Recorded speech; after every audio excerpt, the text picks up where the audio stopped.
सभी का आपके अपने YouTube चैनल पर इजी फिजिक्स वाला क्रांति मैम के साथ। और मैं हूं आपकी मैम मिला क्रांति और स्वागत करती हूं अपने सभी प्यारे बच्चों का अपने प्लेटफॉर्म पर। और एक बार जल्दी से सभी बच्चे आ जाएंगे, क्लास को ज्वाइन कर लेंगे। इस वीडियो के लिंक अपने सभी दोस्तों को जल्दी से जल्दी भेज देना है ताकि ज्यादा से ज्यादा बच्चे मॉडल क्वेश्चन पेपर्स की प्रैक्टिस कर पाए, क्योंकि एग्जाम्स नजदीक आ चुका है। बहुत ही जल्द फरवरी में बिहार बोर्ड और मार्च में बहुत सारे boards UP, Chhattisgarh, MP, Rajasthan सभी के एग्जाम्स होने वाले हैं। और इसलिए आपको एग्जाम्स की प्रिपरेशन लगातार बहुत ही तगड़े से करनी होगी, जिसके लिए मैं आपके साथ यहाँ पर खड़ी हुई हूँ, बिल्कुल तैयार हो चुकी हूँ मैं आपकी प्रिपरेशन के लिए, आपको मदद करने के लिए। और 2025 के एग्जाम के लिए 100% सक्सेस की तैयारी आपको यहाँ पर दी जा रही है और लेकर आ रही हूँ लगातार आपके लिए। पहला पार्ट मैं आपके लिए लेकर के आई थी, मॉडल क्वेश्चन पेपर हम कर रहे हैं। खुशी का क्वेश्चन पेपर आज मैं लेकर आई हूँ दोबारा से सेकंड पार्ट, क्योंकि पहला पार्ट इसके पहले लेक्चर में आप देख सकते हो। अगर अभी तक आपने वो वीडियो नहीं देखा है तो जरूर से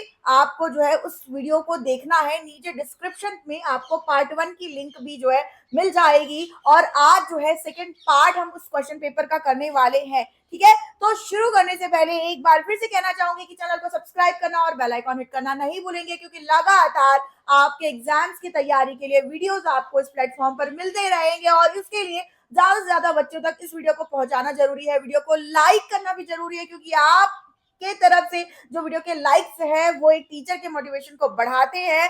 और क्वेश्चन पेपर का एनालिसिस हम वापस से करते हैं।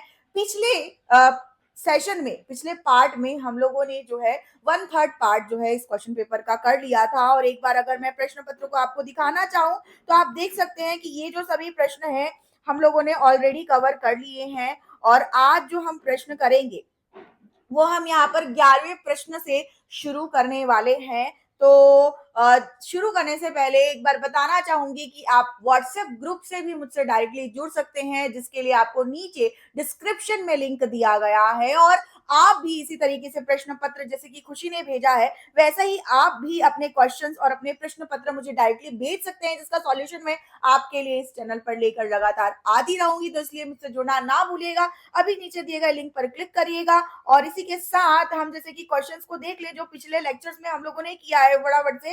तो भाई आई होप कि आपने जो है इन सभी के सॉल्यूशंस को प्रैक्टिस जरूर किया होगा। जैसे कि मैंने आपको कहा था कि भाई प्रैक्टिस करना आपको नहीं भूलना है, आपको प्रैक्टिस जरूर करना है 2 बार कम से कम, क्लास अटेंड करने के बाद 2 बार। तो जिन्होंने वीडियो नहीं देखा है उनको तो सबसे पहला काम वीडियो देखना है, और जिन्होंने वीडियो देख लिया एक बार कमेंट सेक्शन में जल्दी से लिख करके बताना है कि क्या आपने 2 बार प्रैक्टिस कर ली है। तो भाई नेक्स्ट वीडियो, नेक्स्ट पार्ट देखने से पहले आपको उन क्वेश्चंस को 2 बार कम से कम प्रैक्टिस जरूर करना है।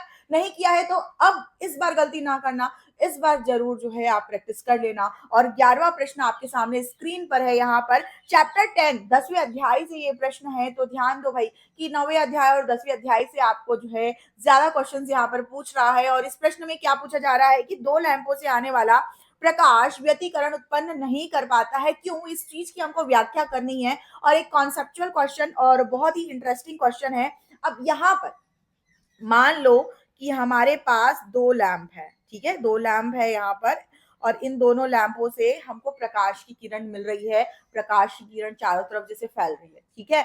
अब अगर मान लो कि यहाँ पर व्यतिकरण उत्पन्न नहीं हो रहा है, इसका मतलब हमको फ्रिंजेस प्राप्त नहीं हो रही है। और अगर नहीं हो रही है तो क्यों नहीं हो रही है, इस चीज की हमको यहाँ पर व्याख्या करनी है।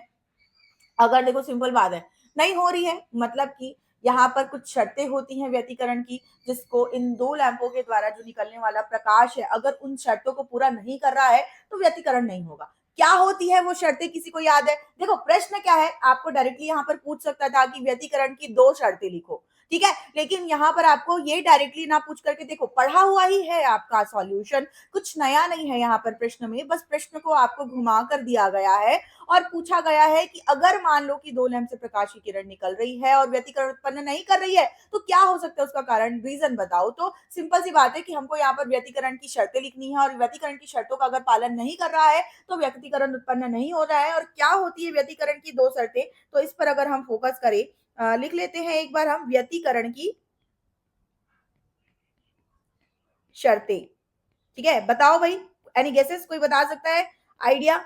जिन्होंने पढ़ रखा है ऑलरेडी चैप्टर को, व्यतिकरण की पहली शर्त क्या हो सकती है? तो देखो भाई, सबसे पहली बात, अगर मान लो कि 2 कोई प्रकाश स्रोत अगर हमारे पास है, ठीक है, तो व्यतिकरण की पहली शर्त ये है कि वो जो दोनों स्रोत हैं, ठीक है। जैसे कि यहाँ पर मान लो कि दो लैंप है ना, ये लैंप L1 और ये लैंप L2।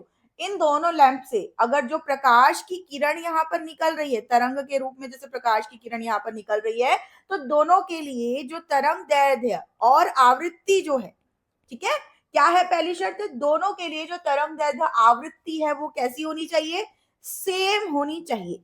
कैसी होनी चाहिए, सेम होनी चाहिए। दोनों के लिए तरंग दैर्ध्य और आवृत्ति, मतलब जो प्रकाश की किरण है वो कैसा होना चाहिए, इसको हम कहते हैं एक वर्णी होना चाहिए। ठीक है, कैसा होना चाहिए, तो एक वर्णी होना चाहिए। ठीक है, तो ये हो गई क्या पहली शर्त।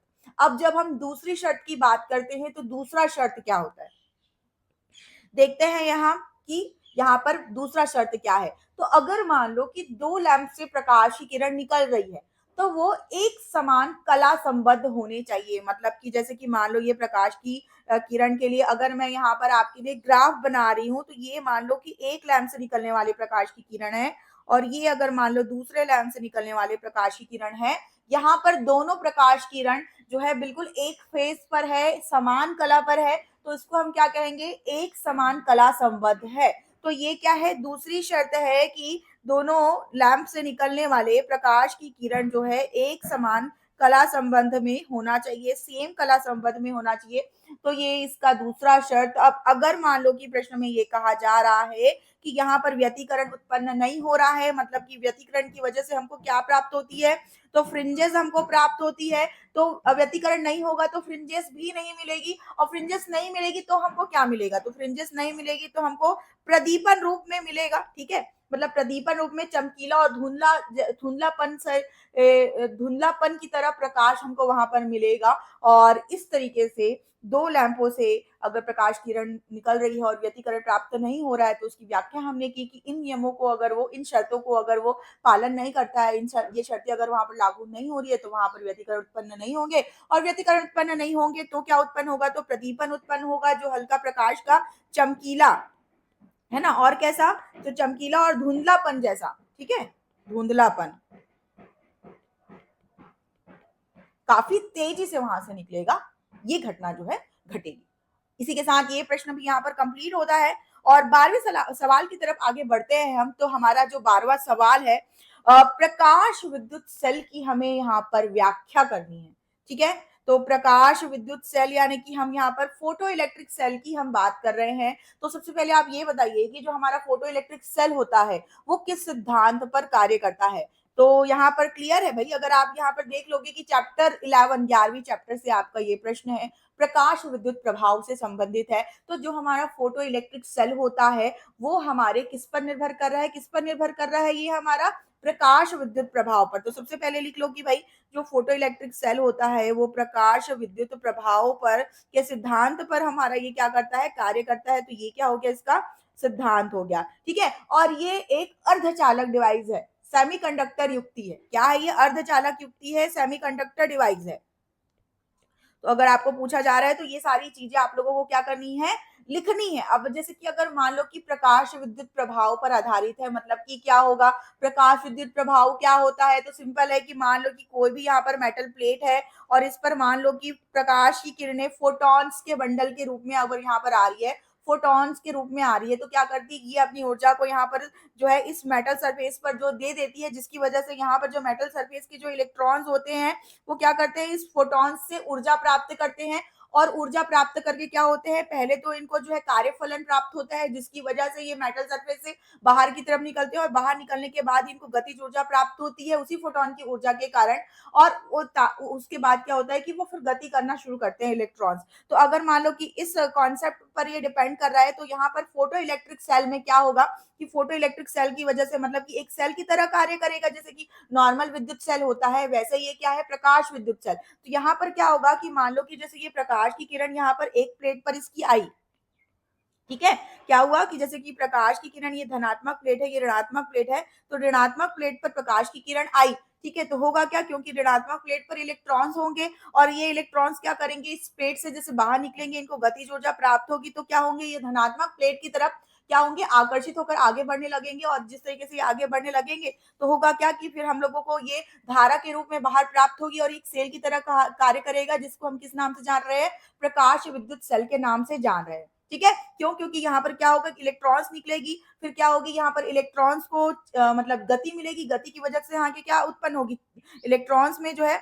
चालकता उत्पन्न होगी, और हमको क्या है मतलब कि हम लोगों को यहाँ पर क्या प्राप्त होगी, धारा प्राप्त होगी। तो इस तरीके से ये क्या कर रहा है, प्रकाश विद्युत सेल जो है हमारा कार्य कर रहा है। डायग्राम की सहायता से आप देख सकते हो एक्चुअल में जो प्रकाश विद्युत सेल जो है वो दिखता कैसे है। तो आप यहाँ पर देखोगे, आप देख पा रहे हैं यहाँ पर डायग्राम में कि इंसिडेंट लाइट, यहाँ पर लाइट आ रही है और ये आपके ऋणात्मक प्लेट पर है ना, ये आपके ऋणात्मक प्लेट पर यहाँ पर आ रही है और यहाँ पर से इलेक्ट्रॉन्स निकलेंगे। इलेक्ट्रॉन्स निकल करके कहाँ पर जाएंगे, यहाँ पर जो इलेक्ट्रॉन्स है ये इलेक्ट्रॉन्स निकल करके आपके जाएंगे धनात्मक प्लेट की तरफ आकर्षित होकर के, और जैसे ये धनात्मक प्लेट की तरफ आकर्षित होकर के जाएंगे तो हमें क्या प्राप्त होगी, फिर हमें यहाँ पर धारा प्राप्त होगी। और जो कि धारा मापी अगर हम यहाँ पर लगा देंगे तो उसकी सहायता से हम समझ सकते हैं कि हमको यहाँ पर कितने प्रकाश की वजह से कितनी धारा प्राप्त हो रही है। तो इस तरीके से आपका क्या कार्य कर रहा है, यहाँ पर प्रकाश विद्युत सेल कार्य कर रहा है। इसका एक्सप्लेनेशन आप दे सकते हो, सिंपली आपको यहाँ व्याख्या करनी है। चित्र अगर आप बनाए तो और अच्छे से आप एक्सप्लेन कर पाएंगे। तो इसी के साथ ये प्रश्न भी आपका यहीं पर कंप्लीट होता है। बढ़ते हैं आगे अगले प्रश्न की तरफ, और अगला प्रश्न हमारा है 13वां प्रश्न। नाभिक का घनत्व परमाणु के घनत्व से अधिक होता है, क्यों? ध्यान से सुनना प्रश्न को, क्योंकि पहले प्रश्न को समझना जरूरी है। अगर आप प्रश्न समझ पा रहे हैं तभी आप इसका सॉल्यूशन बना पाएंगे। यहाँ पर नाभिक के घनत्व की बात करी जा रही है, और नाभिक के घनत्व की तुलना किसी परमाणु यानी कि एटम के घनत्व से करी जा रही है। और नाभिक का घनत्व क्यों अधिक होता है ये आपको पूछा जा रहा है यहाँ पर। ठीक है, तो अब इसका सॉल्यूशन कैसे, तो सबसे पहली बात तो ये आपका क्या हो गया, एक परमाणु, और परमाणु के अंदर का ये वाला हिस्सा जो है वो आपका क्या हो गया, ये अंदर का हिस्सा आपका नाभिक, और ये हिस्सा आपका क्या हो गया, परमाणु। अब मेरे को ये बताओ कि आप जो है क्या नाभिक के मतलब नाभिक के घनत्व को छोड़ो, क्या आप घनत्व के बारे में जानते हो? आई होप कि सभी बच्चे घनत्व के बारे में जरूर जान रहे होंगे। सबसे पहली बात, घनत्व को हम क्या करते हैं, इस तरीके से रो से रिप्रेजेंट करते हैं, पहली बात। और दूसरी बात की इसका फॉर्मूला क्या होता है, तो द्रव्यमान बटे आयतन। तो जो घनत्व होता है, किसी भी चीज का घनत्व हो सकता है, पानी का घनत्व हो सकता है, जैसे कि हम यहाँ पर नाभिक, परमाणु, किसी भी चीज का घनत्व हो सकता है। ठीक है, तो घनत्व की अगर हम बात करें तो द्रव्यमान और आयतन पर निर्भर करती है। ठीक है, तो हमें जो है नाभिक का और परमाणु का जो द्रव्यमान अगर हम बात करें, तो हम थ्योरी जब पढ़ रहे होते हैं तो वहां पर हमको ये चीज क्लियर होता है कि जो कोई भी परमाणु है, ठीक है, तो जो परमाणु है, परमाणु का जो द्रव्यमान है, ठीक है, द्रव्यमान पूरा पूरा जो है कहां पर केंद्रित रहता है, तो पूरा पूरा जो है आपके नाभिक पर केंद्रित रहता है।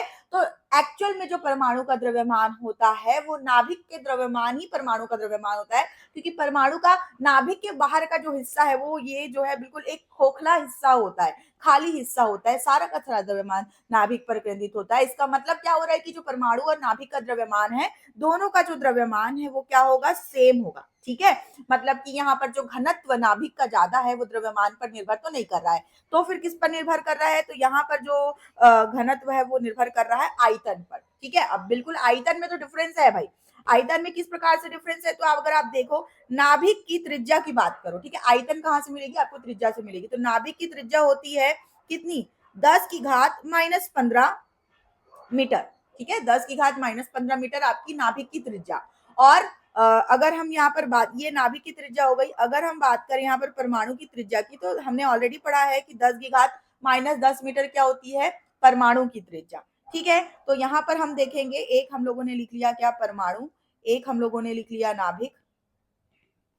यहाँ पर क्या हो गई, परमाणु की त्रिज्या 10⁻10 मीटर और नाभिक की 10⁻15 मीटर। और आयतन की बात करें तो क्या करेंगे, अगर हम इनको जो है 3 बार मल्टीप्लाई कर देंगे, और अगर 10 की घात मल्टीप्लाई होती है तो यहाँ पर जो है परमाणु का आयतन कितना आ जाएगा, 10⁻30 मीटर, और नाभिक का जो आयतन है वो 10⁻45 मीटर का आ जाएगा। राइट, अब अगर हम इनके घनत्व को जो है तुलना करें, तो अगर हम यहाँ पर क्या करेंगे, ये आपका क्या है, नाभिक का घनत्व, और ये आपका क्या है, परमाणु का घनत्व।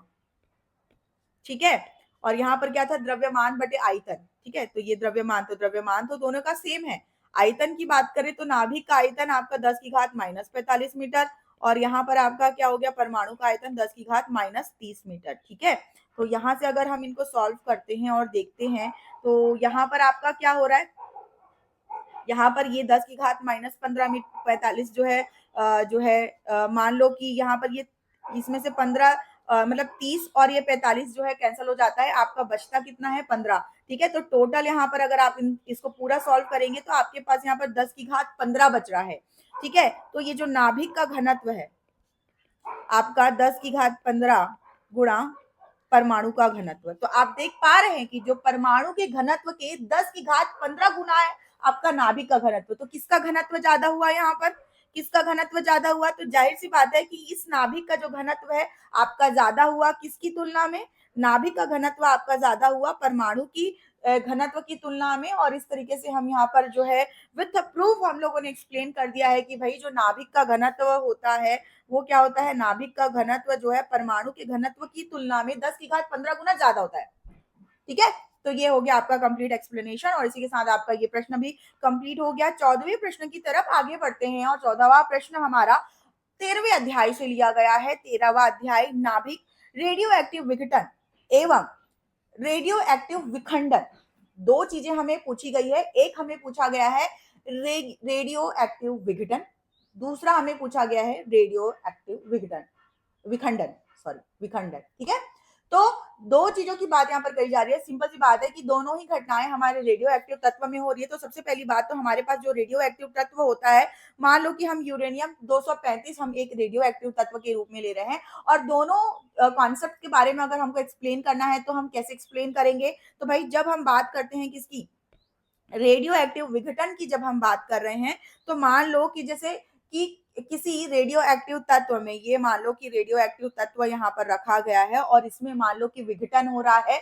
इसका मतलब क्या होता है कि इस रेडियो एक्टिव तत्व से क्या हो रहा है कि इस रेडियो एक्टिव तत्व में जो है अपने आप जो है स्वतः ही क्या हो रही है, विकिरण की घटनाएं हो रही हैं। और यहाँ से क्या हो रहा है, स्वतः ही विकिरण की घटनाओं के कारण यहाँ पर से क्या निकल रही है, रेस निकल रही है, अल्फा बीटा गामा किरणें निकल रही है। ठीक है, तो लाइक यहाँ पर हम क्या कर रहे हैं, हाँ यहाँ पर विकिरण की हम बात कर रहे हैं। तो यहाँ पर जो विकिरण है वो क्या हो रहा है, स्वतः ही यहाँ पर क्या हो रहा है, विकिरण निकल रहा है। मतलब कि यहाँ से जो है अल्फा बीटा और गामा तीन तरह की रेडियो एक्टिव किरणें जो है स्वतः ही उत्सर्जित हो रही है। ठीक है, उसमें हम कुछ भी घटना नहीं कर रहे हैं, हम उसमें किसी भी तरीके से न्यूट्रॉन्स की कोई बम्बार्डिंग नहीं कर रहे हैं अपने आप कोई भी रेडियो एक्टिव तत्व। इसीलिए रेडियो एक्टिव तत्वों को खुले में नहीं छोड़ा जाता, बहुत ही खतरनाक होते हैं ये रेडियो एक्टिव तत्व। इसीलिए दूर दराज एरिया में इनको पैक करके इनको जो है मतलब चारों तरह से कवर करके रखा जाता है इन रेडियो एक्टिव तत्वों को, ताकि क्योंकि इनसे जो निकलने वाली विकिरण किरणें होती है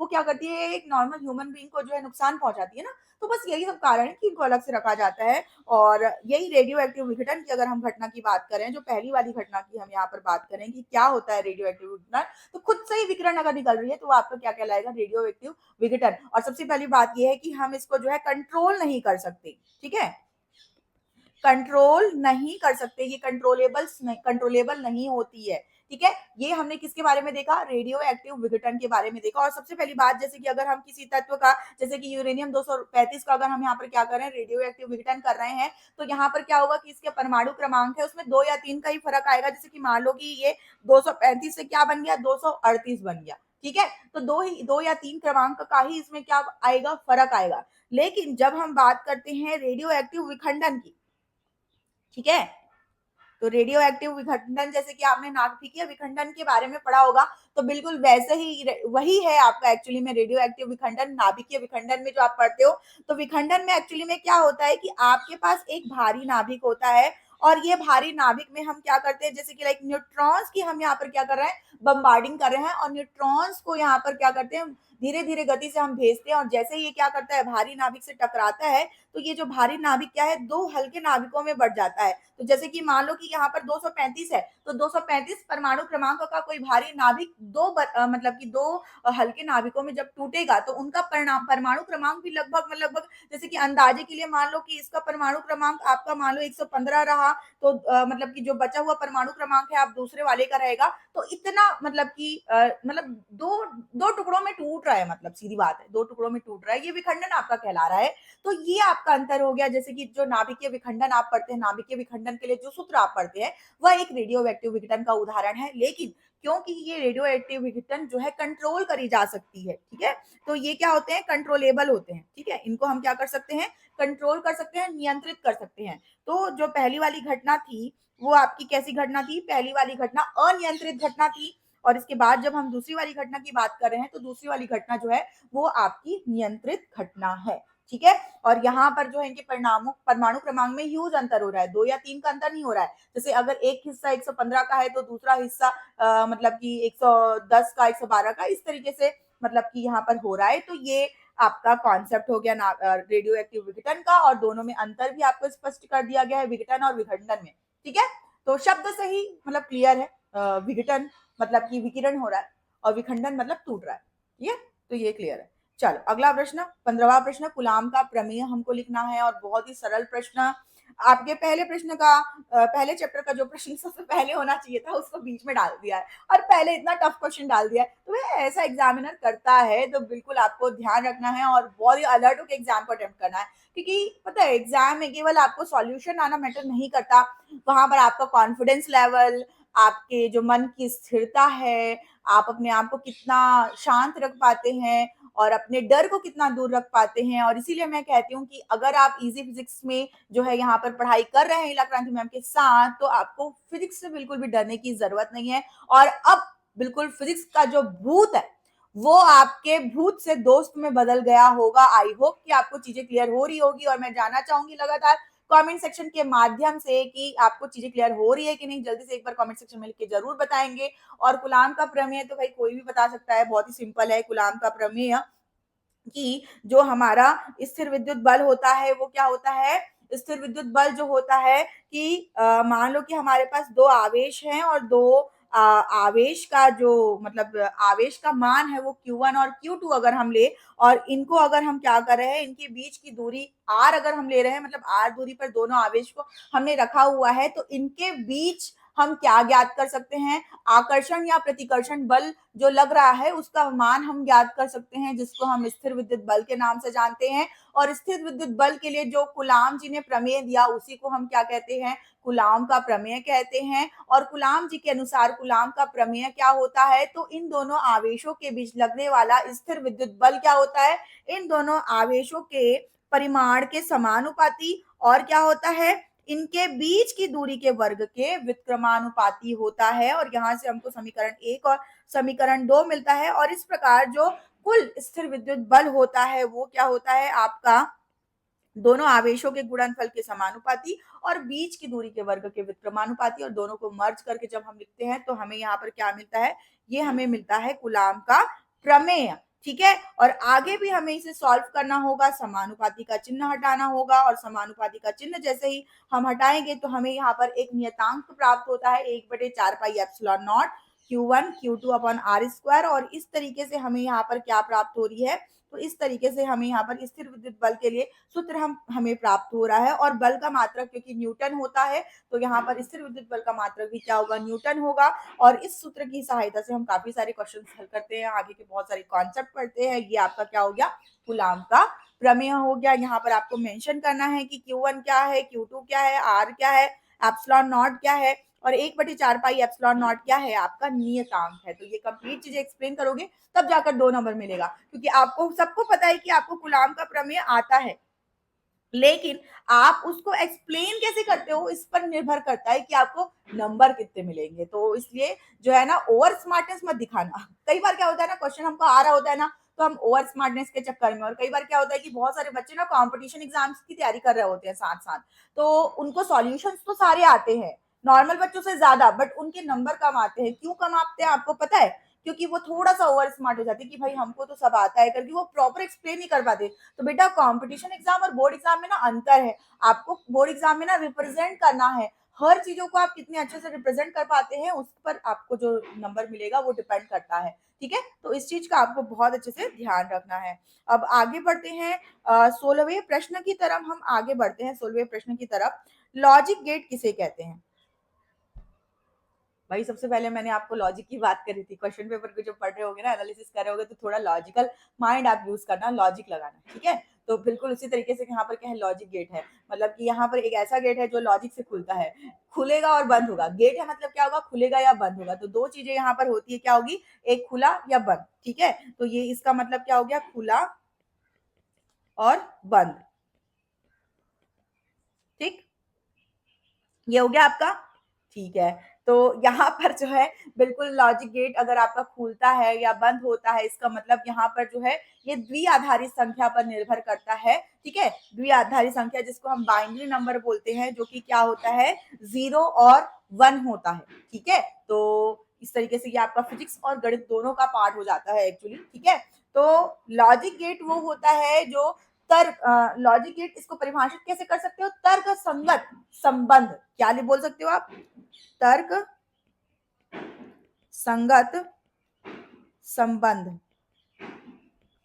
ठीक है, तो तर्क संगत संबंध, यहाँ पर तर्क संगत संबंध कैसे होगा, तो यहाँ पर जैसे कि मान लो कि आपका कोई परिपथ है। ठीक है, और ये परिपथ में आपका एक तरफ क्या होगा, इनपुट होगा, और दूसरी तरफ आपका क्या होगा, आउटपुट होगा। देखो ध्यान से समझना, इस तरीके से आपको कोई समझाएगा नहीं, मैं आपको बता रही हूँ। ठीक है, एक तरफ इनपुट होगा और दूसरी तरफ आउटपुट होगा, और यहाँ पर क्या करेगा, इस परिपथ के अंदर मतलब जो भी चीजें हम इलेक्ट्रिकल फॉर्म में, मतलब विद्युत के फॉर्म में, अभी तक हम विद्युत परिपथ के रूप में जैसे पढ़ते आ रहे थे, उस चीज को यहाँ पर लॉजिकल रूप में, मतलब तर्क संगत संबंध के रूप में, मतलब बुलियन फंक्शन के रूप में, किस रूप में, बुलियन फंक्शन के रूप में यहाँ पर सॉल्व किया जाता है, और इसी को ही हम क्या कहते हैं, लॉजिक गेट बोलते हैं। और यहाँ पर जो परिपथ होते हैं, इसको हम डिजिटल परिपथ कहते हैं। क्या कहते हैं हम इसको, डिजिटल परिपथ, मतलब कि जितनी भी चीजें यहाँ पर आपके 0 और 1 की भाषा में जो होने वाली है, वो सारी की सारी चीजें आपके डिजिटल सेगमेंट में आती है। किसमें आती है, डिजिटल सेगमेंट। और डिजिटल क्या होता है, एनालॉग क्या होता है, ये आगे की बात है। और बहुत सारे बच्चे जो अब बिहार बोर्ड के अलावा बाकी सभी बच्चों के सिलेबस से आपका 15वां चैप्टर हट गया है, नहीं तो आप डिजिटल और एनालॉग क्या होता है उसके बारे में भी समझ पाते, क्योंकि बिहार के बच्चों में अभी भी वो सिलेबस में है, तो वो बच्चे डेफिनेटली समझ पा रहे होंगे डिजिटल और एनालॉग क्या होता है। मैं आपको सिंपली बस इतना ही बताना चाहूंगी कि अभी तक आप विद्युत परिपथ के रूप में सारी चीजें पढ़ रहे थे, यहाँ पर जो है बुलियन फंक्शन के रूप में आपका सारा परिपथ होगा, जिसको हम डिजिटल परिपथ के रूप से जानते हैं। और डिजिटल परिपथ में तर्क संगत संबंध के रूप में जो है क्या किया जाता है, जो परिपथ है उनका सॉल्यूशंस जो है वो प्राप्त किया जाता है। तो आजकल के जितने भी सेमीकंडक्टर डिवाइस है और जितने भी आप करंट डिवाइसेस, इलेक्ट्रॉनिक डिवाइसेस देख रहे हो, तो वहां पर सभी जगह पे लॉजिक गेट्स का जो है क्या किया जाता है, इस्तेमाल किया जाता है। और ये जो लॉजिक गेट्स बनते किससे हैं, तो जो आप 14वें अध्याय में सेमीकंडक्टर डिवाइसेस जो पढ़ते हो, आप डायोड पढ़ते हो, ट्रांजिस्टर जैसे कि होता है, ट्रांजिस्टर के बारे में आपने सुना होगा, तो इन डायोड्स और ट्रांजिस्टर से ही आपके जो है क्या बनते हैं, लॉजिक गेट बनते हैं। तो जैसे कि ये खुला परिपथ और बंद परिपथ की जो हम बात कर रहे हैं, तो ये सारी चीजें जो है हमारे डायोड की सहायता से जो बन जाती है। लेकिन अगर जब हम यहाँ पर रिवर्स की बात करते हैं, जैसे कि आगे चल करके आप नॉट गेट वगैरह के बारे में बात करते हो, तो नॉट गेट जो है डायोड की सहायता से बनना मुश्किल होता है, वो उसको बनाने के लिए ट्रांजिस्टर्स का इस्तेमाल किया जाता है। तो ये एक्स्ट्रा इन्फॉर्मेशन मैंने आपको दी है, आपको सिर्फ यहाँ पर इतना बताना है कि लॉजिक गेट किसे कहते हैं। ठीक है, पर लेकिन आपको कॉन्सेप्ट क्लियर होना चाहिए। क्वेश्चन के साथ हम यहाँ पर एग्जाम्स की तैयारी कर रहे हैं, क्वेश्चन वाइज हम एग्जाम की तैयारी कर रहे हैं। तो देखो, एक तैयारी होती है डिटेल चैप्टर पढ़ के, एक होता है चैप्टर वाइज क्वेश्चन सॉल्व करके, एक होता है model paper wise question solve करके। तो यहाँ पर हम model paper wise question solve करके एग्जाम की तैयारी कर रहे हैं, तो ध्यान रखना इन सभी बातों का। ठीक है, ये हो गया। चलो, अब इसके बाद अगला प्रश्न हम देखते हैं। तो अगला प्रश्न आप यहाँ पर देख सकते हो, फैक्स क्या है, यह दस्तावेज का प्रेषण कैसे करता है। ठीक है, तो जो बच्चे बिहार बोर्ड के और झारखंड बोर्ड के जो बच्चे हैं, ठीक है, क्योंकि बाकी बच्चों के सिलेबस से तो हट चुका है, और फिर भी मैं कहूंगी कि आपको वीडियो में बने रहना है, साथ देना है हमारे बिहारी लोगों का और झारखंडिया लोगों का। तो बेटा आपको बिल्कुल क्वेश्चन को समझ लेना है, समझने में कोई दिक्कत नहीं है, बहुत सिंपल है। जो फैक्स है, आपका फैक्स शब्द जो है वो आपके फैक्सीमाइल शब्द से बना है, मतलब इस फैक्सीमाइल शब्द का शॉर्ट फैसीमाइल शब्द का शॉर्टकट ही मतलब फैक्स है। और इसका जो इस्तेमाल हम करते हैं, वो हम क्या करते हैं, एक दस्तावेज को एक जगह से, मतलब एक पेपर को एक जगह से दूसरी जगह भेजने के लिए फैक्स का इस्तेमाल किया जाता है। और अगर हम यहाँ पर देखें, फैसीमाइल शब्द से जो फैक्स बना है, इसका मतलब क्या होता है, ठीक है, तो सामान बनाना। तो मतलब कि जैसे कि यहाँ पर मेरे पास जो पेपर है, उसी के समान मैं मान लो कि जैसे मैं गुड़गांव में मेरे पास यहाँ पर पेपर है और उसी के समान पेपर मान लो कि लाइक मेरे को ऋतुराज के पास अगर भेजना है, ठीक है, तो उसके लिए मैं किस चीज का इस्तेमाल करूंगी, फैक्स मशीन का इस्तेमाल करूंगी। फैक्स मशीन करता क्या है, तो सिंपल है कि जैसे कि मान लो कि आपके पास यहाँ पर पेपर है, पेपर को आप क्या करोगे, फैक्स मशीन में डाल दोगे।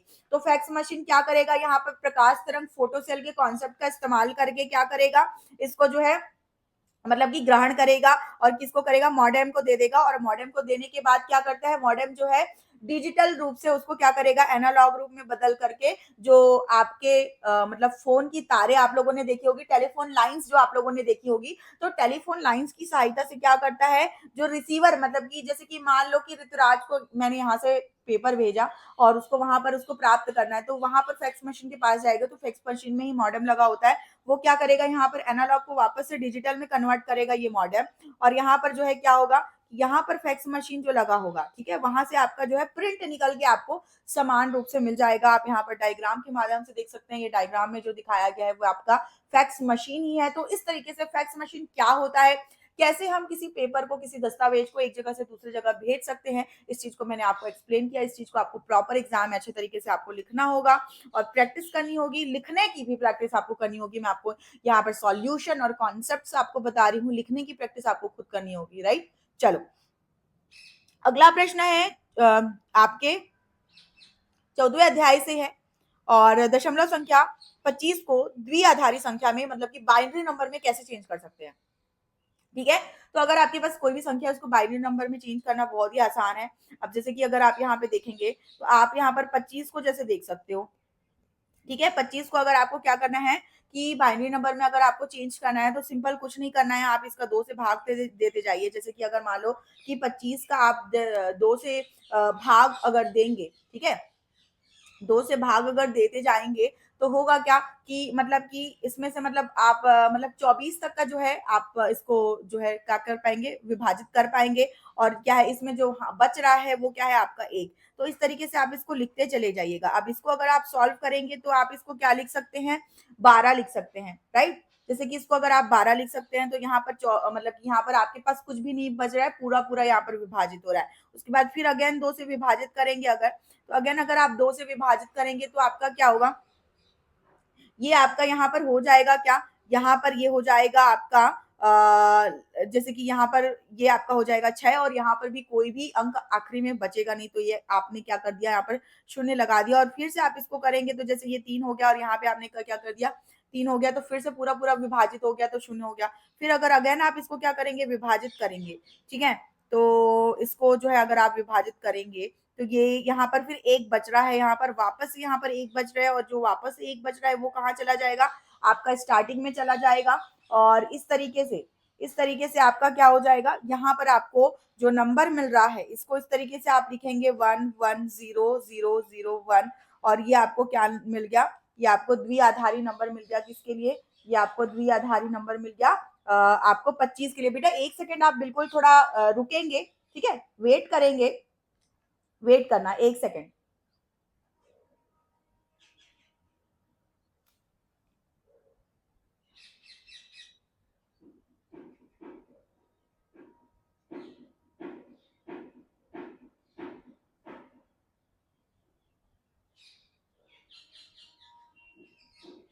हाँ जी, तो यहाँ पर बेटा एक चीज ध्यान रखो, एक चीज ध्यान रखो, हमसे यहाँ पर एक जो है चीज हमको यहाँ पर एक करेक्ट करनी है, तो यहाँ पर ना ये वाली चीज हमको करेक्ट करनी है, ठीक है, ध्यान रखना। यहाँ पर तो गलती से यहाँ पर एक चीज लिख गई थी, है ना, 24 हमारा नहीं आएगा यहाँ पर। जैसे कि हम 25 से क्या कर रहे हैं, इसको विभाजित अगर हम कर रहे हैं, ठीक है, तो कहीं ना कहीं मुझे डाउट था, कुछ तो गड़बड़ है, इसीलिए मैंने एक बार चेक किया है। हाँ जी, तो यहाँ पर बिल्कुल इस चीज को आपको करेक्ट करना है कि जब आप क्या करेंगे, इसको 25 से विभाजित करेंगे, ठीक है। तो एक बार फिर से मैं इसको लिख देती हूँ, एक बार फिर से आपको मैं समझा देती हूँ कि जैसे कि अगर यहाँ पे आप क्या करेंगे, 25 से दो मतलब 25 को 2 से विभाजित करेंगे तो यहाँ पर आपका 1 बचेगा और 12 आएगा। फिर उसके बाद 12 को 2 से विभाजित करेंगे तो शून्य बचेगा और 6 आएगा। अगर यहाँ पर फिर 6 को विभाजित करेंगे तो शून्य बचेगा और 3 आएगा।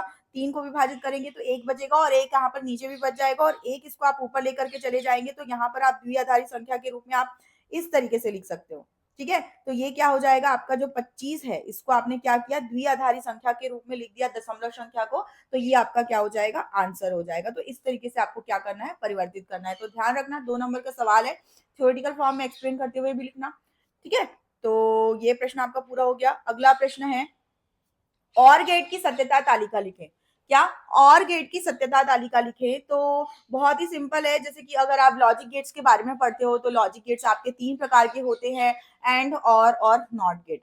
जब हम और गेट की बात करते हैं तो और गेट होता क्या है?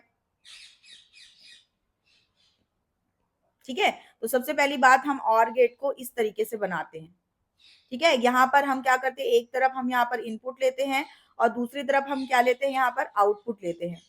ठीक है, एक तरफ हमने क्या ले लिया, इनपुट ले लिया, और दूसरी तरफ आउटपुट। इनपुट जो हम लेंगे वो डेफिनेटली आपके 0 और 1 के रूप में होगा, आउटपुट भी आपका 0 और 1 के रूप में आएगा। और गेट को अगर हम परिभाषित करना चाहे तो हम किस तरीके से परिभाषित कर सकते हैं? तो जैसे कि हमने यहाँ पर इनपुट लिया ए और बी, और यहाँ पर आउटपुट मिला हमें क्या, वाई। ठीक है, ए और बी हमने यहाँ पर इनपुट लिया और आउटपुट मिला हमें क्या मिला, वाई। ठीक है, तो अगर हमारे इनपुट में एक भी मतलब कि यहाँ पर 0 और 1 के रूप में ही इनपुट होगा, तो 0 का मतलब क्या हो गया आपका, निम्न, और निम्न, और 1 का मतलब क्या हो गया आपका, उच्च। ठीक है, तो यहाँ पर अगर एक भी उच्च इनपुट है तो आपका आउटपुट जो मिलेगा वो आपका क्या मिलेगा, उच्च मिलेगा। अगर क्या, एक भी आपका क्या है, उच्च इनपुट है, तो आपका आउटपुट क्या मिलेगा, उच्च मिलेगा, मतलब 1 मिलेगा। मतलब कि अगर हम इसकी सत्यता सारणी से इसको क्लियर कर सकते हैं, तो जब भी इनपुट लेना होता है ना, तो याद रखना आप कि जो हमारा ए और बी है, इसको हम 0 0 0 1 1 0 और 1 1, तो याद रखना ये हमेशा इसी फॉर्म में लिया जाता है, 0 0 0 1 1 0 और 1 1। ठीक है, तो हमने क्या देखा था कि जब हम और गेट के लिए देख रहे थे, तो और गेट के लिए हमें क्या मिल रहा है कि अगर एक भी 1 है तो 1 मिलेगा। तो अगर आप यहाँ पर देखेंगे तो ये 0 1 1 और यहाँ पर 1 आएगा। क्यों? क्योंकि इसको अगर हम जो है मतलब इस तरीके से लिखे तो y बराबर हमारा क्या होता है, y बराबर हमारा क्या होगा, यहाँ पर a प्लस बी होगा। ठीक है, द्विआधारी संख्या के रूप में अगर हम इसको सॉल्व करेंगे तो, और इस वजह से हमको इस तरीके से क्या होता है, और गेट के लिए जो सत्यता सारणी जो प्राप्त होती है वो हमें प्राप्त होती है, और गेट की परिभाषा के साथ हमको सत्यता सारणी बना के क्या करना है, वहां पर एक्सप्लेन करना है। और इसी के साथ आपका ये 19वां प्रश्न भी यहीं पर कंप्लीट होता है। हाँ जी, तो अब हम क्या है कि बढ़ चुके हैं आगे अगले प्रश्न की तरफ। तो 20वां प्रश्न हमारा यहाँ पर है, हाइगेन्स के तरंग सिद्धांत का आपको क्या करना है, हाइगेन्स के तरंग सिद्धांत का आपको वर्णन करना है। और बहुत ही इजी है, और ये प्रश्न आपको 5 नंबर के लिए भी, या फिर 3 नंबर के लिए, या 4 नंबर के लिए भी आपको एग्जाम में पूछा जाता है। तो आपको इस प्रश्न को उसके अनुसार भी आपको तैयार करना है। यहाँ पर मैं आपको 2 नंबर के हिसाब से बता रही हूँ। हाइगेन्स का अगर तरंग सिद्धांत की अगर हम बात करें, ठीक है, तो एक समय में जो है हम जो है क्या कर रहे थे कि किसी भी पदार्थ की 2 तरह की हम प्रकृति देख रहे थे। एक जो है क्या है कि जो मान लो जैसे कि हम प्रकाश को ले, तो जैसे प्रकाश एक कण के रूप में भी होती है, और प्रकाश जो है किसके रूप में होती है, तरंग के रूप में भी होती है। और जब हाइगेन्स ने तरंग सिद्धांत को दिया तो प्रकाश के तरंग प्रभाव के बारे में जो है स्टडी किया जा रहा था। और उस समय जो है जब स्टडी किया जा रहा था, तो जैसे कि मान लो कि किसी स्रोत से क्या निकल रहा है, किसी स्रोत से अगर प्रकाश की किरण निकल रही है, मान लो कि हम लोगों ने यहाँ पर एक टॉर्च लिया हुआ है। ठीक है, तो क्या माना जाता था कि ये जो प्रकाश की किरण निकल रही है वो सब तरफ फैल रही है, यूं इस तरीके से। ठीक है, अब सब तरफ फैल रही है। ठीक है, और अब इसके लिए यहाँ पर जब तरंग सिद्धांत हाइगेन्स के द्वारा दिया गया ना, तो यहाँ पर जो है प्रकाश के घनत्व और प्रत्यास्थता के बारे में बात की गई, उसके वेग के बारे में बात की गई, माध्यम के बारे में बात की गई। तो उस समय क्या किया गया कि मतलब कि लाइक माध्यम में कुछ ना कुछ होता है, इस तरीके की बात उस समय चल रही थी। तो जैसे कि अगर निर्वात की बात करें, ठीक है, तो निर्वात में क्या माना गया कि निर्वात में ईथर एक शब्द लिया गया कि निर्वात में सब तरफ ईथर जो है एक माध्यम के रूप में होता है। ये काल्पनिक चीजें हैं जो कि आगे चल के गलत साबित हुई, पर जब हाइगेन्स ने तरंग सिद्धांत दिया गया था तो उस समय निर्वात में ईथर माध्यम कंसिडर किया गया था, जो कि एक काल्पनिक माध्यम होता है। और ये जो ईथर माध्यम है, ठीक है, ईथर माध्यम जो है, ये ईथर माध्यम निर्वात में ये कैसा होता है, भारहीन होता है। कैसा होता है ये, भारहीन होता है। और एक ये ऐसा माध्यम है जो किसी भी पारदर्शी माध्यम में प्रवेश कर जाता है। जैसे कि अगर कांच है तो ये क्या करेगा, उसके अंदर प्रवेश कर जाता है, ऐसा उस समय माना गया था, कंसिडर किया गया था, जो कि आगे चल करके ये सारी मान्यताएं जो है वो गलत सिद्ध हुई। पर हमको हाइगेन्स के तरंग सिद्धांत के बारे में यहाँ पर समझना है। तो वहां पर उन्होंने ये बताया कि मान लो कि जैसे कि कोई भी प्रकाश की किरण क्या कर रही है, अगर तरंग के माध्यम में चल रही है, तरंग के रूप में अगर चल रही है, ठीक है, तो इसका जो घनत्व होता है वो जो होता है वो क्या होता है, काफी ज्यादा कम होता है, और जो इसकी प्रत्यास्थता है वो काफी ज्यादा अधिक होती है, जिसकी वजह से जो प्रकाश की तरंग का वेग है वो क्या हो जाता है, प्रकाश की तरंग का वेग जो निर्वात में ईथर माध्यम जो लिया गया है, माना गया है, उसमें क्या होगा, सर्वाधिक होगा। ये उन्होंने अपने तरंग सिद्धांत में बताया। और इसको आप 4 पॉइंट्स के रूप में लिख सकते हो, 4 पॉइंट्स के रूप में आप लिख सकते हो। तो पहला पॉइंट क्या होगा, मैं आपको बता देती हूँ कि प्रकाश जो है क्या करती है, तरंग के रूप में चलती है। ये आपका क्या हो गया, पहला पॉइंट हो गया। और प्रकाश जो है सभी दिशाओं में क्या करती है, हर संभव दिशाओं में फैलती है। जैसे कि मैंने आपको यहाँ पर बताया था, क्या हो रहा है यहाँ पर, हर संभव दिशा में फैल रही है, बराबर रूप से फैल रही है। और क्या कर रही है, प्रकाश के वेग यानी कि 3 × 10⁻8 मीटर पर सेकेंड की स्पीड से क्या कर रही है, चल रही है। ठीक है, तो ये आपकी बात हो गई किसकी, सभी संभव दिशाओं की। ठीक, अब तीसरा जो है, तीसरा हम लोगों ने क्या लिया कि जो प्रकाश तरंग है, ठीक है, प्रकाश तरंग जो है काल्पनिक माध्यम ईथर में संचरित हो रही है। ठीक है, ये तीसरा पॉइंट उन्होंने दिया, मैं बोल रही हूं, आपको नोट डाउन करते जाना है। ठीक है, प्रकाश तरंग ईथर एक काल्पनिक माध्यम में क्या कर रही है, संचरित हो रही है, मतलब कि चल रही है। ठीक है, और अब इसके बाद हम बात कर रहे हैं चौथे पॉइंट की। तो यहाँ पर जैसे कि बहुत सारे कलर होंगे, ठीक है, तो अलग अलग रंगों के लिए ध्यान से सुनना, प्रकाश के अलग अलग रंगों के लिए जो प्रकाश तरंगों की लंबाई यानी कि उनका जो तरंग दैर्ध्य होता है वो क्या होता है, अलग अलग होता है। और इस तरंगों के तरंग दैर्ध्य का ही क्या किया गया, तरंगों की लंबाई का अवलोकन किया गया, तरंगों का अवलोकन किया गया। और इस तरीके से इन 4 पॉइंट्स के आधार पर आपको हाइगेन्स के प्रकाश का तरंग सिद्धांत, जो हाइगेन्स का तरंग सिद्धांत है, ठीक है, हाइगेन्स का जो तरंग सिद्धांत है वो प्रस्तुत किया गया था। तो इसी के साथ इस प्रश्न का उत्तर यहीं पर कंप्लीट होता है। अगले प्रश्न की तरफ आगे बढ़ते हैं। और अगला प्रश्न यहाँ पर, अगला प्रश्न हम ले रहे हैं गॉस की प्रमेय। तो आप देख सकते हैं कि अब 5 नंबर के जो सवाल है वो शुरू होने जा रहे हैं। और इन 5 नंबर के सवालों की श्रृंखला में जाहिर सी बात है कि हमें काफी ज्यादा समय लगेगा। और एक बार हम क्वेश्चंस को देख लेते हैं। तो यहाँ पर जो 5 नंबर का सवाल, गॉस का प्रमेय हमें पूछा गया है, इसको सत्यापित करना है। और इसके मदद से आवेशित बेलन के बाहरी बिंदु पर विद्युत तीव्रता के लिए व्यंजक आपको बताना है। ठीक है, आवेशित बेलन के बाहरी बिंदु पर, ठीक है, बाहरी बिंदु पर विद्युत तीव्रता के लिए व्यंजक। ध्यान सुनना, हम जब बात करते हैं तो गॉसियन पृष्ठ के अंदर बिंदु पर बात करते हैं, लेकिन यहाँ पर जो सवाल में पूछ रहा है वो किसी आवेशित बेलन के बाहरी बिंदु पर विद्युत तीव्रता का व्यंजक पूछ रहा है, बाहरी बिंदु पर। तो बहुत अच्छे से ध्यान देना इस सवाल को। इस सवाल को डेफिनेटली हम नेक्स्ट सेशन में करेंगे, लेकिन एक बार क्वेश्चन हम देख लेते हैं।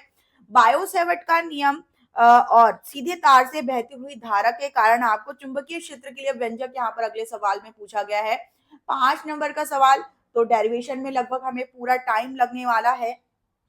और इसके अलावा ट्रांसफार्मर के सिद्धांत, बनावट एवं क्रियाविधि का आपको क्या करना है, संक्षेप में वर्णन। तो एक थ्योरेटिकल प्रश्न 5 नंबर का, बहुत इंपॉर्टेंट क्वेश्चन है। ये जितने भी 5 नंबर के सवाल आप देख रहे हो ये रिपीटेडली पूछे जाने वाले, मतलब कि बार बार दोहराए जाने वाले प्रश्न है 5 नंबर में।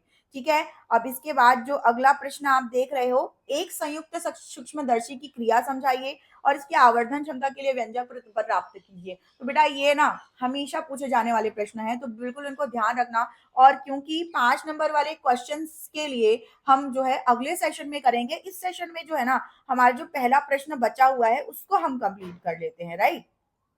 तो हम आ जाते हैं यहाँ पर अपने पहले प्रश्न के पास। ठीक, तो मैंने आपको क्वेश्चन का एनालिसिस करवाया है वापस से। जो एक प्रश्न काफी लंबा प्रश्न है ये 2 नंबर के हिसाब से, और जितना समय आपको एक 5 नंबर के सवाल को हल करने में लगता है ना, उतना ही समय आपको यहाँ पर इस 2 नंबर के सवाल को हल करने के लिए लगने वाला है। और बिल्कुल ध्यान से सुनते जाइएगा, क्योंकि ऊर्जा के ह्रास का डेरिवेशंस जो है वो काफ़ी जगह से हट चुका है। लेकिन हो सकता है कि आपको घुमा के क्वेश्चन को पूछ दिया जाए, मतलब न्यूमेरिकल टाइप की थ्योरी के फॉर्म में या कुछ इस तरीके से। और क्योंकि बाकी जो बच्चे जिनके सिलेबस कंप्लीट है अभी भी पूरे पूरे पूछे जाते हैं, जैसे बिहार बोर्ड के बच्चे, जैसे कि ऋतुराज है हमारा, और बहुत सारे काफी सारे बच्चे हैं, झारखंड से भी हमारे कुछ बच्चे हैं। ठीक है, तो उनके लिए तो क्या है कि पूरा सॉल्यूशन देखना ही है, बाकी सब बच्चों को भी देखना है, क्योंकि हो सकता है आपके में भी घुमा के प्रश्न पूछ दिया जाए। ठीक है, तो ध्यान से देखिएगा प्रश्न को। यहाँ पर आपको दो आवेशित चालकों के बीच आवेशों के पुनर्वितरण के बाद ऊर्जा का ह्रास कितना हो रहा है, ये आपको प्रश्न में पूछा गया है। तो हम सबसे पहले यहाँ पर क्या लेंगे, हम यहाँ पर सबसे पहले क्या करते हैं कि दो आवेशित चालक ले लेते हैं। ये एक आवेशित चालक हो गया, ये आपका क्या हो गया, दूसरा आवेशित चालक हो गया। ठीक है, दो आवेशित चालक हम लोगों ने ले लिया यहाँ पर। अब मान लो कि ये आवेशित चालक है, और यहाँ पर आवेशित चालकों के बाद आवेशों का पुनर्वितरण हो रहा है। इसका मतलब किसी एक चालक में उच्च विभव और दूसरे चालक में निम्न विभव होगा। ठीक है, तो उसके लिए हमको क्या करना पड़ेगा, आवेश देना पड़ेगा। तो मान लो कि यहाँ पर हम पहले वाले चालक गोले को Q1 आवेश देते हैं, और Q1 आवेश के कारण यहाँ पर मान लो क्या उत्पन्न होता है, V1 विभव उत्पन्न होता है। तो क्योंकि हम ऑलरेडी देख चुके हैं कि क्या, अगर हम किसी चालक गोले को आवेश दे रहे हैं तो वहां पर क्या उत्पन्न होता है, विभव उत्पन्न होता है। ठीक है, तो उसी तरीके से यहाँ पर भी चालक गोलों में क्या उत्पन्न होगा, विभव उत्पन्न होगा। और मान लो कि समानुपाती का चिन्ह हटाते हैं तो वहां से हमको क्या प्राप्त होती है, चालक की धारिता भी प्राप्त होती है इस तरीके से। या फिर हम इसको विभव के रूप में अगर लिखे तो इस तरीके से आवेश अपमान क्या हो जाती है, धारिता हमारी हो जाती है। तो एक में उच्च विभव, और क्योंकि एक में हमें अगर निम्न विभव लेना है तो हम क्या करेंगे, दूसरे वाले चालक गोले को हम मान लो कि ऋणात्मक आवेशित ले लेते हैं, और इसके आवेश को हम Q2 कंसिडर करते हैं। तो Q2 आवेश अगर हमने दूसरे गोले को दिया है तो इसका विभव हम क्या ले लेते हैं, V2। अब देखो दोनों में आवेश और विभव है, मतलब कि इनकी दोनों की धारिताएं भी होगी, तो दोनों के लिए हम यहाँ पर धारिताएं लिख लेते हैं। क्या धारिताएं, C1 और C2 हम लोगों ने लिख लिया। अब देखो यहाँ पर जो हमारा V1 है वो हमारा बड़ा है किससे, V2 से। मतलब ऑब्वियस सी बात है कि धनात्मक आवेश का विभव उच्च होता है ऋणात्मक आवेश के विभव से। और तभी तो क्या होगा कि जब हम यहाँ पर आवेशों का पुनर्वितरण तभी तो होगा ना, जब उच्च से निम्न की तरफ क्या होंगे, उच्च से निम्न की तरफ क्या होंगे, विभव स्थानांतरित होंगे, जिसके कारण क्या होगा, आवेशों का प्रवाह होगा और आवेश पुनर्वितरित हो जाएंगे। ठीक है, तो अब क्या हो रहा है कि आवेशों के पुनर्वितरण से पहले अगर हम यहाँ पर देखें तो हमारे पास कुछ इक्वेशंस क्या हो जाएंगे, तो Q1 इज इक्वल टू क्या हो जाएगा आपका, C1 V1, और Q2 इक्वल टू आपका क्या हो जाएगा, Q2 इक्वल टू आपका हो जाएगा C2 और V2। ठीक है, ये आवेशों के पुनर्वितरण के पहले। और आवेशों के पुनर्वितरण के पहले दोनों में विभव अलग अलग थे। ठीक है, और दोनों में विभव अलग अलग थे, तो कुल विभव कितना हो गया, V बराबर V1 प्लस V2। और आपका जो कुल आवेश है वो क्या हो गया, Q1 प्लस Q2। ठीक है, और दोनों की कुल धारिता क्या हो गई, तो कुल धारिता आपकी हो गई C बराबर C1 प्लस C2। ठीक है, अब अगर हम विभव की बात करें, ठीक है, विभव की बात करें तो होता क्या है कि जब यहाँ पर पुनर्वितरण होता है तो पुनर्वितरण के लिए हमको क्या करना पड़ता है, दोनों के बीच हम क्या करते हैं, यहाँ पर तार कनेक्ट कर देते हैं। और तार कनेक्ट करने के बाद यहाँ पर क्या होता है, आवेशों का पुनर्वितरण। अब जब यहाँ पर क्या हो रहा है, आवेशों का पुनर्वितरण। ठीक है, तो आवेशों के पुनर्वितरण में होगा क्या कि जैसे कि यहाँ पर आवेश जो है एक में उच्च और एक में निम्न थे, तो उच्च से निम्न की तरफ, ठीक है, क्या होगा, उच्च से निम्न की तरफ यहाँ पर क्या होगा, विभव स्थानांतरित होगा, आवेश का प्रवाह होगा। और आवेशों का पुनर्वितरण कब तक होगा, तो तब तक होगा जब तक कि दोनों में विभव क्या ना हो जाए, दोनों में विभव समान ना हो जाए। मतलब कि यहाँ पर जो कुल विभव, यहाँ पर कुल विभव जो आपका था, ठीक है, तो वो क्या होगा, दो बराबर बराबर भागों में बढ़ जाएगा। मतलब कुल विभव तो यहाँ पर आपका क्या है, पहले भी जितना था उतना ही आपका पुनर्वितरण के बाद भी है। पर विभव क्या है, दोनों में एक बराबर जब तक ना हो जाए तब तक यहाँ पर क्या हो रहा है, आवेशों का पुनर्वितरण हो रहा है। और इस घटना में ऊर्जा का ह्रास भी हो रहा है, क्योंकि जब यहाँ पर आवेश क्या होंगे, जब यहाँ पर आवेश जो है आपके ट्रांसफर होंगे। ठीक है, तो पहले मान लो कि जैसे कुल आवेश क्यू था, तो ट्रांसफर के बाद, पुनर्वितरण के बाद यहाँ पर आवेश जो है वो क्या हो जाएगा, क्यू डैश हो जाएगा। ठीक है, आवेश क्यू डैश हो जाएगा। तो मान लो कि जैसे पहले वाले चालक गोले में Q1 डैश और दूसरे वाले चालक गोले में हम क्या लेते हैं, Q2 डैश हम आवेश लेते हैं। ठीक है, तो जाहिर सी बात है कि यहाँ पर आवेशों का क्षय हो रहा है। ठीक है, तो आवेशों का क्षय क्या होगा कि पहले का आवेश और बाद पुनर्वितरण के बाद का आवेश, इन दोनों के बीच का अंतर क्या होगा, आवेशों का ह्रास। और क्योंकि आवेश का ह्रास तब हो रहा है, मतलब कि यहाँ पर क्या होगा, ऊर्जा का भी ह्रास होगा। तो अगर हम ऊर्जा की बात करें तो दोनों के लिए ऊर्जाओं का सूत्र, तो सबसे पहले तो हम ऊर्जा के लिए सूत्र लिख लेते हैं, 1/2 CV का वर्ग होता है। अब यहाँ पर जैसे हम इसको डिवाइड कर लेते हैं, तो यहाँ पर आवेशों के पुनर्वितरण के पहले जैसे हमारे पास क्या हो जाएगा, U1 बराबर 1/2 C1 और V1 का वर्ग, और आवेशों के पुनर्वितरण के बाद क्या हो जाएगा, UT बराबर 1/2 C2 और V2 का वर्ग, और कुल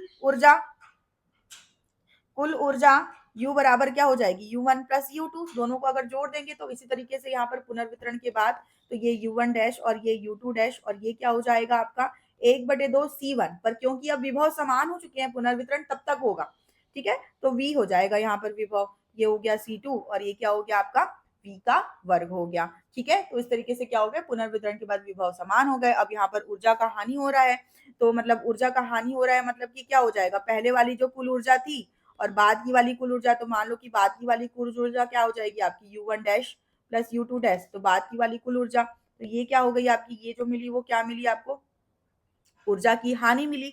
तो ऊर्जा की हानि निकालने के लिए हमको क्या करना पड़ेगा, यहाँ पर जो आवेशों के पुनर्वितरण के पहले जो कुल ऊर्जा थी और आवेशों के बाद की आवेशों के पुनर्वितरण के बाद की जो कुल ऊर्जा है, उन दोनों के बीच का हमको क्या निकालना पड़ेगा, अंतर निकालना पड़ेगा। तो इस अंतर को कैलकुलेट करने के लिए आपको थोड़ा सा डेरिवेशन यहाँ पर करना पड़ेगा।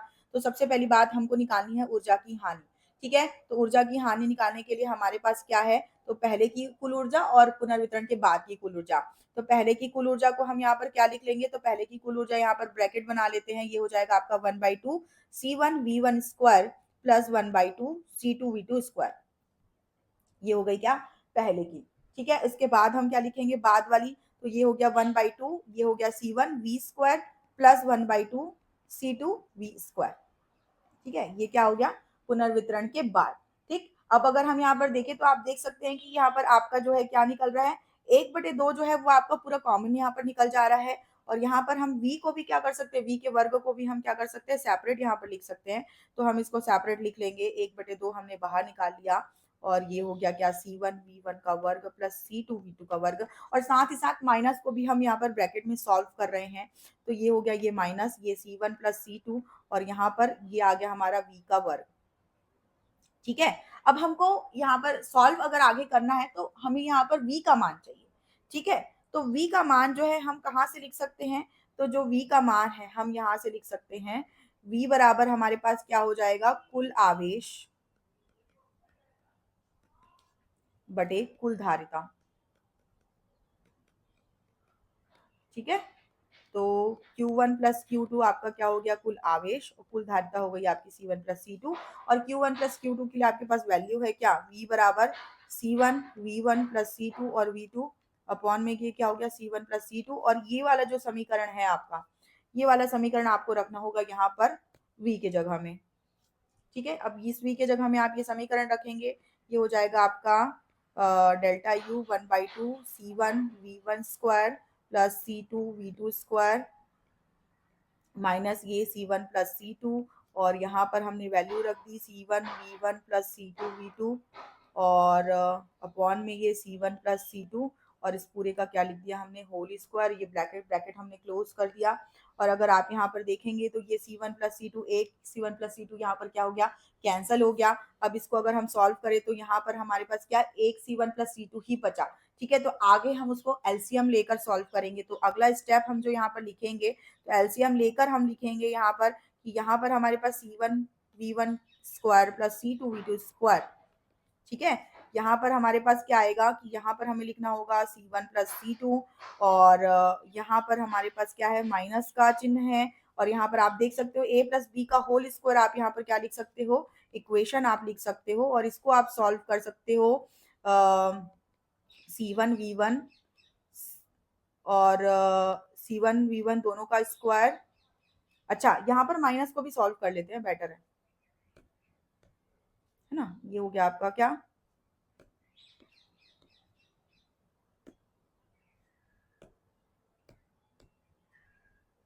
C1 square V1 square plus C2 square, sorry minus C2, देखो ध्यान से करना, यही गलतियां होती है यहाँ पे, है ना।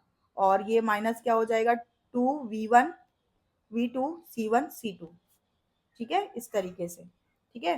तो ये हो जाएगा आपका क्या, कंप्लीट इक्वेशन। अगर दिखाई नहीं दे रहा होगा तो सुन लो, ठीक। चलो ये हो गया इक्वेशन। अब आप यहाँ पर देखो कि बहुत सारी चीजें कैंसल आउट होंगी। कब होंगी कैंसल आउट? आपको यहाँ पर चीजों को क्या करना पड़ेगा, एक बार इधर मल्टीप्लाई करना पड़ेगा, एक बार इधर मल्टीप्लाई करना पड़ेगा। तो इस तरीके से आप लोगों को चीजों को मल्टीप्लाई करना पड़ेगा, तो बहुत सारी चीजें आपकी क्या हो जाएंगी, कैंसल आउट हो जाएंगी। और जैसे ही कैंसल आउट होंगी तो इसको फटाफट से कर लो थोड़ा सा, फटाफट से। ये डेल्टा यू बराबर 1/2, ठीक है। देख लो, अब पिछली वाली स्लाइड में देख लो कि यहाँ पर मैं जो है डायरेक्टली आप लोगों को, अच्छा चलो कोई बात नहीं, मैं एक स्टेप लिख ही देती हूँ आप लोगों के लिए, कोई दिक्कत नहीं है, लिख देती हूँ फटाफट से। ये हो गया आपका क्या, C1 V1 square C1 C2, और ये हो गया आपका क्या, V स्क्वायर आपका हो गया, ठीक है। और ये हो गया आपका क्या, plus C1 C2 V2 square plus C2 V2, दोनों का स्क्वायर। देखना ध्यान से भाई, कुछ नहीं है आपका, ये पूरा बीजगणित है और इसको फटाफट से सॉल्व करते जाओ, है ना। लिख करते जाओ, आप खुद करते जाओ, कॉपी निकालो, फटाफट से करो, करो करो।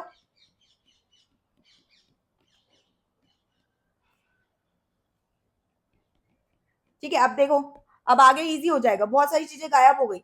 लो, हो गया गायब, इतनी सारी चीजें गायब हो गई। अब यहाँ पर आप देखोगे तो ये आपका क्या है कि कॉमन भी निकल रहा है बाहर, ठीक है। हो गया, इजी हो गया, कुछ नहीं, एक ही स्टेप था, वही बस थोड़ा डिफिकल्ट था। यहाँ पर हम C1 C2 को कॉमन निकाल दिए, तो ये 1/2 C1 C2 upon C1 plus C2 आपका हो गया है।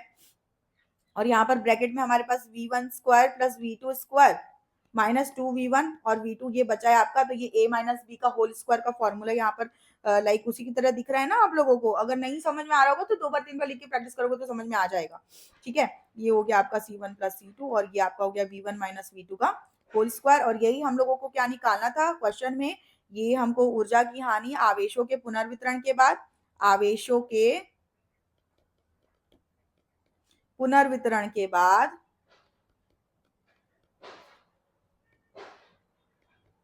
है ना, ऊर्जा की हानि दर्शाएं, ठीक है। तो दर्शा दिया भाई हमने।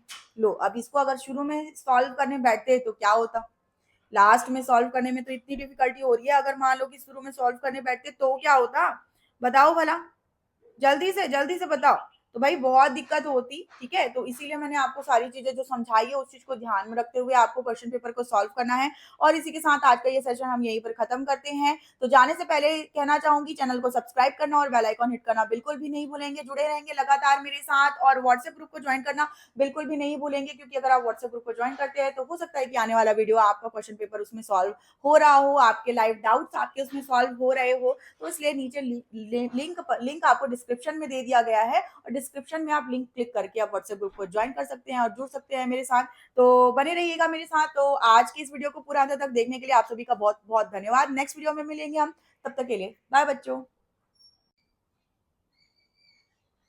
हेलो एवरीवन, स्वागत है आप सभी का आपके अपने YouTube चैनल पर इजी फिजिक्स बाय क्रांति मैम के साथ। और मैं हूं आपकी मैम क्रांति, और स्वागत करती हूं अपने सभी प्यारे बच्चों का अपने प्लेटफॉर्म पर। और एक बार जल्दी से सभी बच्चे आ जाएंगे, क्लास को ज्वाइन कर लेंगे। इस वीडियो के लिंक अपने सभी दोस्तों को जल्दी से जल्दी भेज देना है, ताकि ज्यादा से ज्यादा बच्चे मॉडल क्वेश्चन पेपर्स की प्रैक्टिस कर पाए, क्योंकि एग्जाम्स नजदीक आ चुका है। बहुत ही जल्द फरवरी में बिहार बोर्ड और मार्च में बहुत सारे boards, UP, Chhattisgarh, MP, Rajasthan, सभी के एग्जाम्स होने वाले हैं। और इसलिए आपको एग्जाम्स की प्रिपरेशन लगातार बहुत ही तगड़े से करनी होगी, जिसके लिए मैं आपके साथ यहाँ पर खड़ी हुई हूँ, बिल्कुल तैयार हो चुकी मैं आपकी प्रिपरेशन के लिए, आपको मदद करने के लिए। और 2025 के एग्जाम के लिए 100% सक्सेस की तैयारी आपको यहाँ पर दी जा रही है, और लेकर आ रही हूँ लगातार आपके लिए। पहला पार्ट मैं आपके लिए लेकर के आई थी, मॉडल क्वेश्चन पेपर हम कर रहे हैं, खुशी का क्वेश्चन पेपर आज मैं लेकर आई हूँ दोबारा से सेकंड पार्ट, क्योंकि पहला पार्ट इसके पहले